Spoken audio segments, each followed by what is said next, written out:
gonna be using this cuticle pusher in this nail file and these full cover nails by ACRYLIC Colors and this nail glue by ACRYLIC Colors and these nail polishes by ACRYLIC Colors. You can use any nail polish you want. And this nail polish remover and this nail brush to clean up around the cuticles. So now I'm pushing my cuticles back with this cuticle pusher.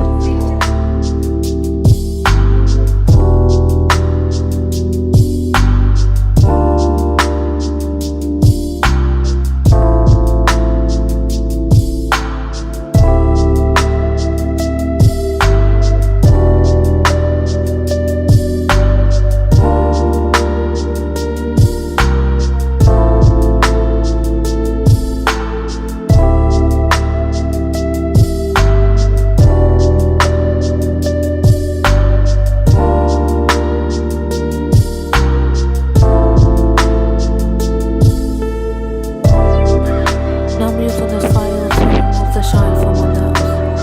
They got longer and the glue can stay longer.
So I already sized out my nails. Now I'm about to glue them on.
notification bell so you'll never miss a video, and I will see y'all in my next video.